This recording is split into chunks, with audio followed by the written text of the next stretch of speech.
Well guys, we are in the last review leading up to Dial of Destiny coming up. I've reviewed the original Indiana Jones trilogy, and now it has come to this. Indiana Jones and the Kingdom of the Crystal Skull came out in 2008, and it's the last Indiana Jones film that's directed by Steven Spielberg and produced by George Lucas, with Harrison Ford reprising his role as Indiana Jones, with Cate Blanchett, Shia LaBeouf, Karen Allen returning, John Hurt, and Ray Winstone. Now here's a funny story about Kingdom of the Crystal Skull, because unfortunately, this is the first Indiana Jones movie that I have seen. I didn't grow up with the trilogy because it didn't come out at the time when I was born, so Kingdom of the Crystal Skull is the movie I had to live with. I remember the Iron Man DVD and the Incredible Hulk DVD that came out the same year as Kingdom of the Crystal Skull. It always shows the trailer for Kingdom of the Crystal Skull. And it's the first time that I discovered Indiana Jones in general, so I literally showed my dad that trailer and saying, this movie looks really cool, can I have it? While as I didn't know that this is part of a huge franchise. This is just a normal movie that I discovered saying this looks pretty cool. And I watched it back then, and I thought it was alright. As a kid, I thought it's a fun action movie, unaware that this is part of a big franchise. And then my dad showed me the Indiana Jones trilogy. And comparing to Kingdom of the Crystal Skull, yeah, I can see why that people were very disappointed by this movie. Because back in 2008, people were excited for this movie. Steven Spielberg and George Lucas returned to make another Indiana Jones movie with Harrison Ford coming back in his 60s. That is awesome. But yeah, the result of this movie made people very mixed by this movie. I know there are some people that like Kingdom of the Crystal Skull. In my opinion, I'm with the other people saying that this is definitely one of the most disappointing movies of all time. Now look, is Kingdom of the Crystal Skull Batman and Robin? Or Superman 4? Is it that bad?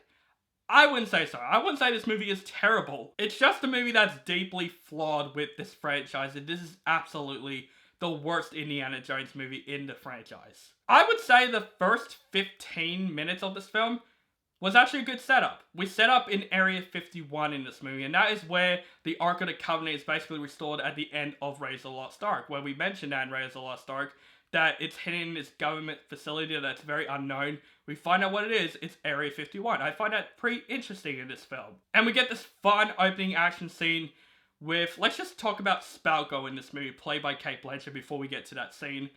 I just find her the most generic villain in the Indiana Jones series, and I think she's definitely the worst Indiana Jones villain in the franchise. She's not terrible in this movie. I think Cate Blanchett is a terrific actress, but just by the fake wig and her really fake accent, it also helps that her character wasn't that interesting, but also just the way to develop Spalko in this movie. They just made her very one-dimensional in the film, and I do think she is the worst Indiana Jones villain in the franchise. But we get this really fun opening scene where we see Indiana Jones basically escaping from Spalko and her goons. And it's classic Indiana Jones, you know, where he whips throughout the light trying to get to another truck, but he swings to another truck. That is classic Indiana Jones.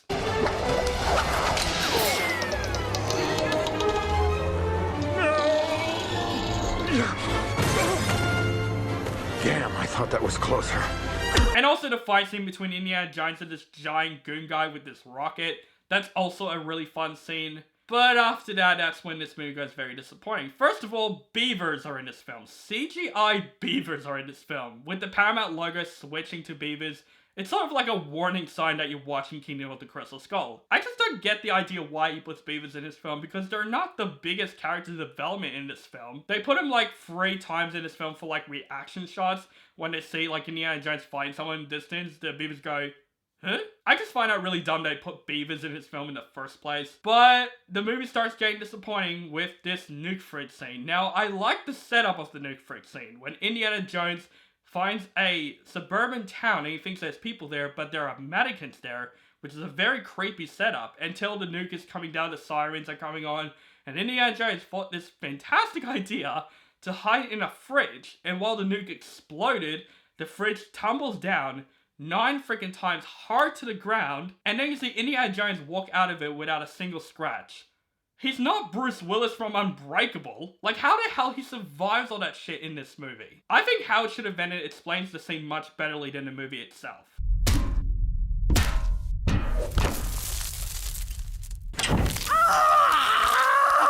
Yeah, he walks out of that nuke freak scene without a single scratch and a bone broken. And yep, after that, this movie gets more disappointing and much more interesting to talk about. Now, before we continue this review, Harrison Ford is still great in this movie as Indiana Jones.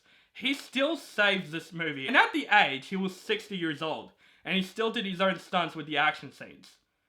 That is awesome. That's impressive. And now Tom Cruise is in his 60s and he's still doing it. Impressive. Definitely impressive. But Harrison Ford still has the same charm as Indiana Jones. And he's still Indiana Jones, just in his 60s. And I think Harrison Ford still did a really good performance in this film. But let's talk about some of the other characters in this film, because we get to introduce to the thing that made this movie big letdown, Shia LaBeouf as Mutt Williams. To me, my least favorite out of the Indiana Jones sidekicks. Now, I don't hate Shia LaBeouf, you know, I grew nostalgic with him with the Transformers movies. So, he has that nostalgic fest for me. But honestly, I think Shia LaBeouf being casted as Mutt Williams is just very miscasted. I think anyone else could have played this character much better than Shia LaBeouf does. Because I don't hate the idea of Indiana Jones having a son in the movie. I just think Shia LaBeouf is very miscasted here because I didn't think this is the right role for him in my opinion. He basically acts like Sam Witwicky in the Indiana Jones movie where he goes no no no no throughout the movie. And they're trying to build up his character being this really badass character that we want to see like a spin-off series about him. And honestly, it just didn't work for me. And Shia LaBeouf's performance, he's fine. He really tries in this film. I just didn't feel like his performance worked for me. We also got Karen Allen returning as Marianne, which we find out that Mutt Williams is Indiana Jones' son because Marianne had him with Indiana Jones. And I do think Marianne is still awesome in this film. Karen Allen is still really good in the film. But she didn't really need to be in the film, to be honest. They just put her in for basically nostalgic boner and trying to bring up Raise the Lost Ark because this film didn't mention Temple of Doom Last Crusade, it just mentions Raise the Lost Ark, with the Ark of the Covenant being an Easter egg in the opening scene. But I still think Karen Allen does a pretty good performance as Marianne. Also, John Hurt. I thought John Hurt was actually not that bad in this film as Oxley. He's a guy that loses his mind. He has a connection with Mutt Williams in the film. And, you know, John Hurt is a legendary actor, and seeing him in the film, it's good enough for me. But we get to introduce to me the worst character in the Indiana Jones franchise. In my opinion, it is Mac, played by Ray Winstone. This is one of the worst characters in the Indiana Jones series ever, because he has zero character development in this film. All he does in this film is change sides throughout the entire movie because of how much they're paying him. So he goes from good, then the bad guy said, we'll offer you more money. Okay, I'll join that side. Then the good side, we offer you more. Good side, then bad side. That's his character in this film. And they're trying to make us feel very sympathy for his character at the end. But the way they develop his character, we didn't give a shit about his character because of the way he is developed. And Ray Winstone is a great actor, and just the way they've written him, it's just really bad in my personal opinion. But Kino of the Crystal Skull absolutely has moments in the film where we're basically agreeing that this is definitely a disappointing movie. Like with the nuke fruit scene, but we also get the chase scene in this film. You know, Raise the Lost Ark, we have the truck chase, Temple of Doom, we have the minecart, The Last Crusade, we have the tank chase. This movie, we have this jungle chase. And oh my god. First of all, the look of that jungle chase scene looks so freaking green screen heavy. And it's surprising that they actually shot this scene in location. So I don't know what it is. Is it because of the bright lights that Steven Spielberg puts in throughout the majority of the film, making this film look as fake as it actually is? Because man, compared to the other Indiana Jones movies and the way this movie looks, it looks completely fake, with everyone's clothes being dried throughout most of the movie and very clean, like they came out of a laundry room. Because the jungle chase scene looks absolutely hysterical, with basically Indiana Jones not doing anything in that scene. He's just driving throughout most of the time because they're trying to make Mutt Williams this badass character where he swords fights with Spalko, he swings on a tree like he's freaking Tarzan with this iconic bad scene with these terrible CGI monkeys. Oh my god, the CGI in this movie is atrocious. It's just a really wasted opportunity for an awesome chase scene because of the way it looks, and it's distracting because the scene could have been really entertaining, but it wasn't because of the way it looks. It just looks so fake, and especially that Indiana Jones does nothing in this action scene, and they're making Mutt Williams a very uninteresting character, kicking ass. I didn't find this action scene all that entertaining. And back to basically how this movie looks. Yes, this movie, compared to the trilogy, looks absolutely fake. It looks so dry and clean for some reason. Like with the Indiana Jones trilogy, it looks brutal. When Indiana Jones fights and stuff, he looks gritty and dirty. In this movie, everyone looks very clean, even when bad shit happens. Even when they're wet, they get dry really quickly. And again, characters in this movie survives everything in this film. Like after the jungle chase scene, the waterfall scenes where Indiana Jones, Marianne, Mark Williams, John Hurt, and Ray Winstone, they're going through the waterfalls 3 times and they survived without a scratch. And even Indiana Jones in this movie, there's not a moment in this movie where Indiana Jones is basically almost dead in this movie. You know, in the other Indiana Jones movies, there are parts in the movie where Indiana Jones could possibly die because of the way the scene is handled. This movie, Indiana Jones is sort of a superhero in this film. He survives freaking everything in this film.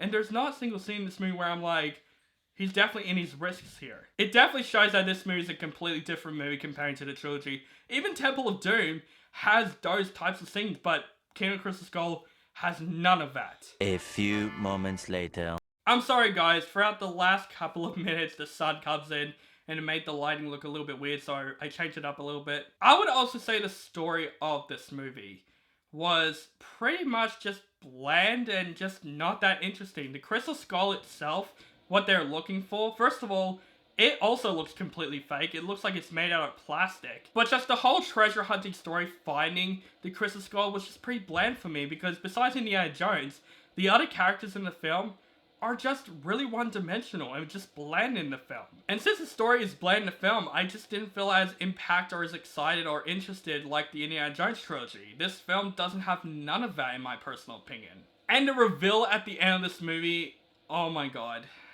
Aliens, seriously? It just did not work for me. We get this terrible CGI alien close-up, which is one of the most iconic bad CGI in movies. And we get this UFO scene at the very end of this movie.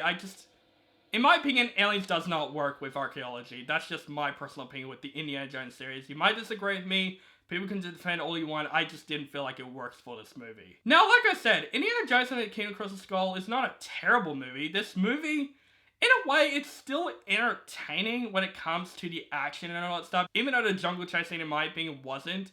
It's still fun-ish enough to basically kind of laugh at it, but also there are some good action scenes in this movie. Like, I would say the best scene in this entire movie is actually the bike chase scene, with Mark Williams and Indiana Jones escaping from these goons. It's a fun action scene. Even the scene after that terrible jungle chase scene, we get Indiana Jones rematching against that giant goon with a pack of fire ants, the main creepy crawly in this movie, and it's a fun scene.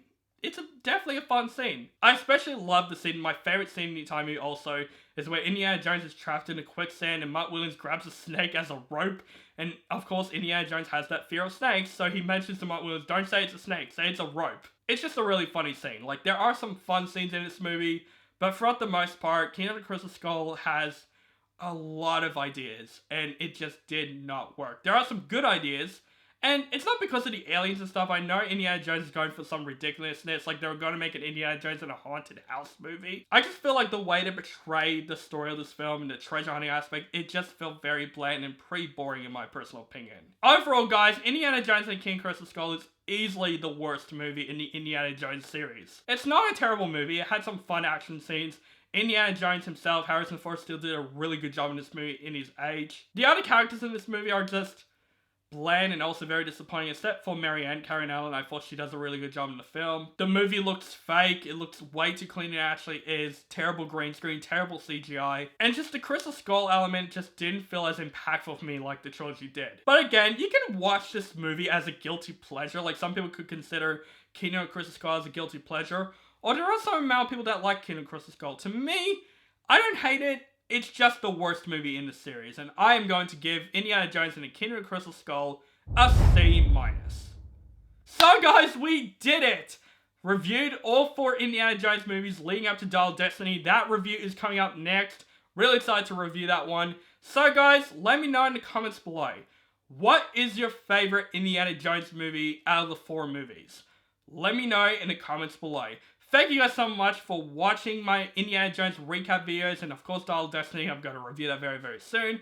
Thank you guys so much for watching. Make sure you guys subscribe to my channel for my latest movie reviews and other movie-related content. And also follow me on social media links down below.